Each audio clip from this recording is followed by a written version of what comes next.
تبھی کسی نے امیر شام کو کہا کہ یہ پورا لشکر آپ کو مانتا ہے، بڑے فخر سے کہا مجھے مانتے ہیں۔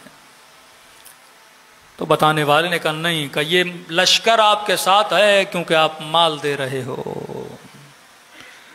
امیر المومنین نہج البلاغہ کا خطبہ مالک اشتر، تو مولا نے بھرے ہوئے دل سے مالک سے ایک شکوہ کیا کہ مالک، یہ لوگ علی کو چھوڑ کیوں رہے ہیں؟ مالک علم دے رہا ہوں، مالک قرآن سنا رہا ہوں، علی کو چھوڑ چھوڑ کے جا رہے ہیں۔ مالک نے کہا مولا اگر برا نہ مانے تو ایک بات کہوں، اگر آپ بھی اس طرح سے پیسہ دینا شروع کر دیں جس طرح وہ دے رہا ہے تو یہ سارے لوگ آپ کے پاس آ جائیں گے۔ یہی جملہ امیر شام کو اس کے صحابی نے کہا کہ جناب یہ لوگ آپ کے ساتھ ہیں کیونکہ آپ پیسہ دے رہے ہو۔ کہا کہ کل پیسہ دینا چھوڑ دوں؟ تو کہا آپ کو چھوڑ دیں گے۔ تو کہا کہ ان کو میرے ساتھ اس طرح ملاؤ کہ پیسہ نہ بھی دوں یہ میرے ساتھ جڑے رہیں۔ کہا محنت لگے گی، کم از کم 6 سال 7 سال کا کام کو شروع کرو۔ کام کرنا شروع کیا۔ جو جوان 20 سال کا تھا وہ 40 کا ہوا، جو 40 کا تھا وہ 50 کا ہوا۔ 10 سال ان پہ کام کیے۔ اتنے سالوں کے بعد اب کہا کہ وقت آ گیا، آپ انہیں جو کہو گے وہ کریں گے۔ کہ کیا کہہ رہے ہیں؟ کہ جمعے کی نماز بدھ کو پڑھا دیں، دین خدا کو یہاں سے وہاں کر دیں۔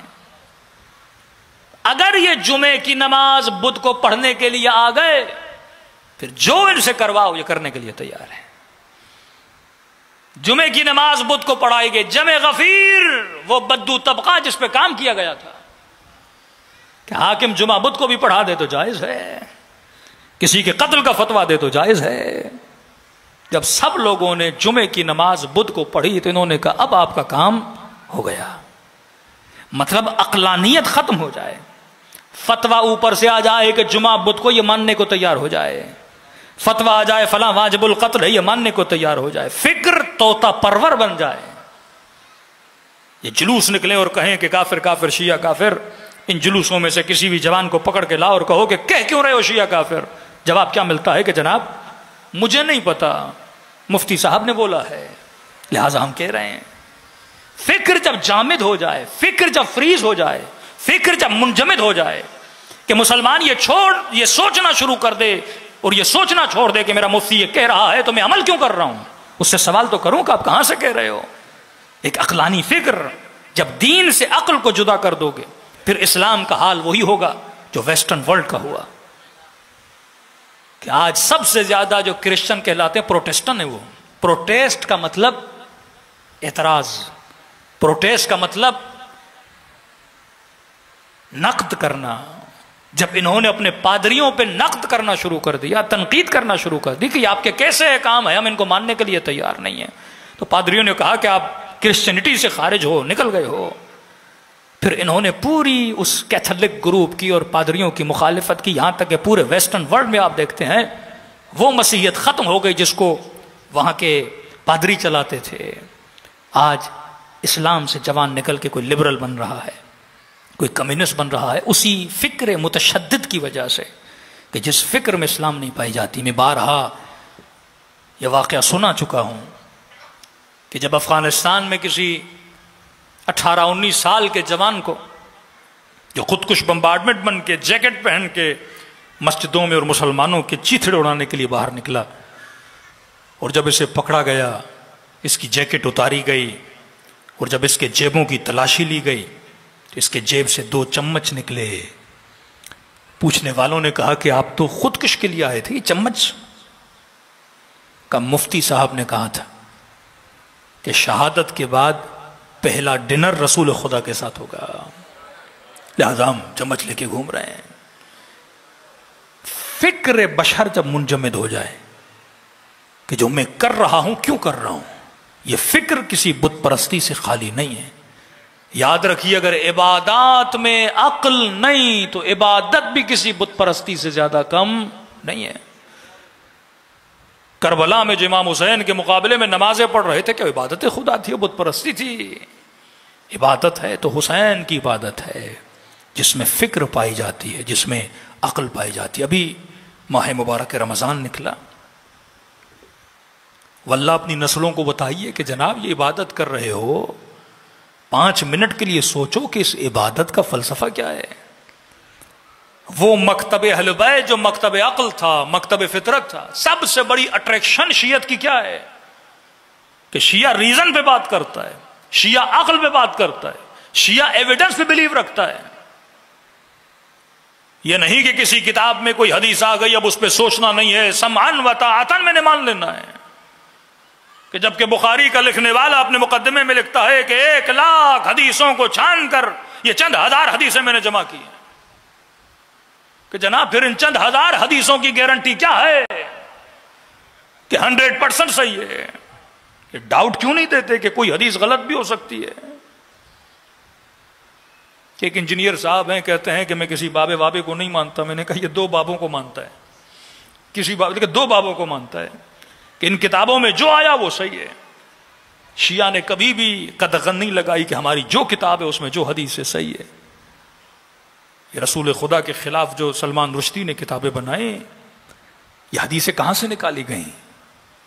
یہ وہی لوگ جو کہتے ہیں ہماری کتاب میں ہر حدیث صحیح ہے، کیونکہ جب ہم نے عقل کو معطل کر دیا، چھٹی پہ بھیج دیا، کب جو مفتی کہے، اب جو مولوی کہے میں ماننے کو تیار ہوں، میں اس کو قرآن سے نہیں ملاؤں گا، حدیث سے نہیں ملاؤں گا، سوچوں گا نہیں کہ عمل کر رہا ہوں تو کیوں کر رہا ہوں۔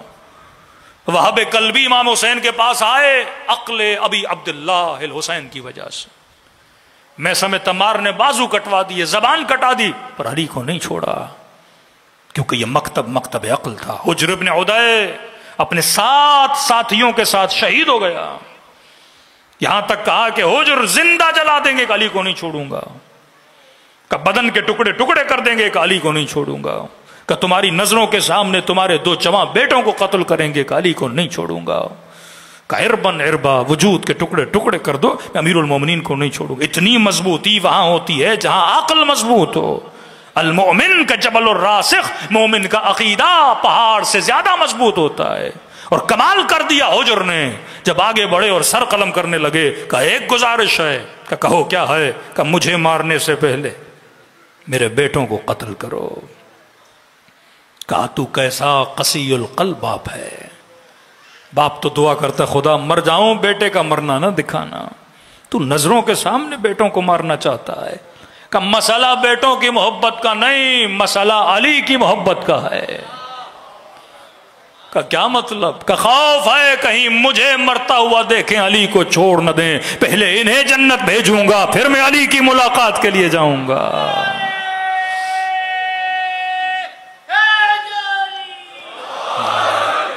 مکتب عقل، تشیع عقل کا نام ہے، اور اگر ہمارے اندر سے اگر عقلانیت نکل جائے،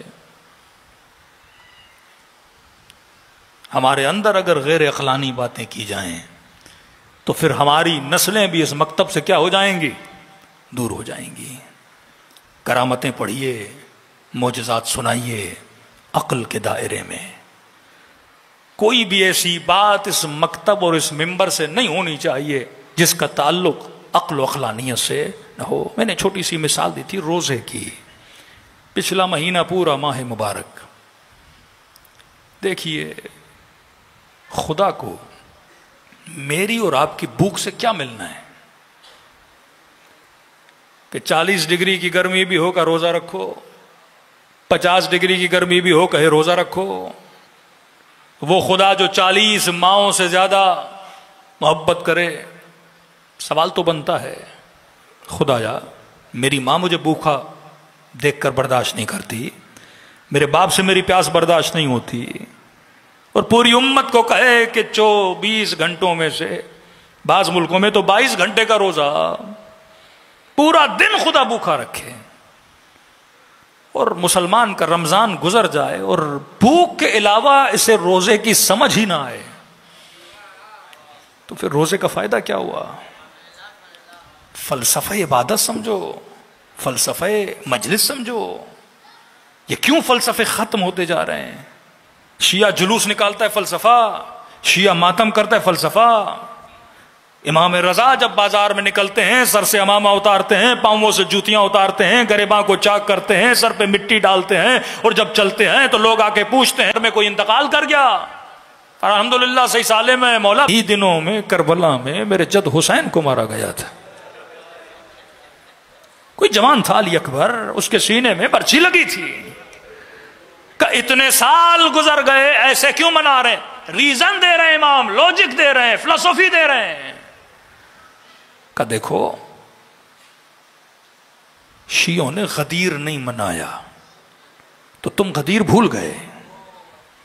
آج جب کسی سے کہو من کنت مولا فہذا کا کب کہا تھا؟ کسی کو پتا ہے غدیر کیا تھی؟ کہ اگر ہم کربلا ایسے نہ مناتے کل تم کہتے کربلا میں کوئی حسین شہید ہی نہیں ہوا تھا۔ فلسفی آف عزا امام حسین کہ یاد حسین کو زندہ رکھا جائے، فلسفی آف حج و عمرہ تاکہ یاد ابراہیم، یاد ہاجرہ جنہوں نے دین تم تک پہنچایا ان کی یاد زندہ رکھی جائے۔ شیعہ جلوس کیوں نکالتے ہیں؟ ایک بستی میں 10 گھر شیعوں کے 50 گھر اہل سنت کے، کہتے ہیں یہ کیوں نکالتے ہیں جلوس؟ یہاں تک ایک بستی میں 20 گھر شیعوں کے 500 گھر اہل سنت کے، لیکن شیعہ بس ضد ہوتا ہے روٹ بنا کے تو ہم جلوس نکالیں گے، 2 گھر بھی ہوں گے ہم جلوس نکالیں گے۔ فلسفی کیا ہے سوچو تو صحیح، یہ تو نہیں صدیوں سے کرتے آ رہے ہیں، کرے جا رہے ہیں جناب۔ فلسفی سمجھو دین کا فلسفہ، یہ مکتب عقل کا مکتب ہے، اگر اس مکتب میں لاجک نہیں تو مکتب کسی کام کا نہیں۔ کیوں جلوس نکالتے ہیں؟ کیونکہ وہ اپنے بچوں کو حسین سننے نہیں دیتے، دروازے بند کر دیتے تھے، ٹی وی سوئچ آف کر دیتے تھے کہ کہیں حسین حسین کی صدا سنائی نہ دے۔ کہ نہیں ہم جلوس نکالیں گے، حسین حسین کرتے جائیں گے، ان کے بچوں تک حسین کی آواز جائے گی اور اپنے باپ سے پوچھیں گے کون حسین اور کس نے شہید کیا حسین کو۔ تاریخ کے ظالموں کے چہروں سے نقابیں شیعوں نے اتاری ہیں، دا ٹولز آف ایڈورٹائزمنٹ تھے یہ۔ کبھی ایڈورٹائزمنٹ کا طریقہ جلوس، کبھی علم،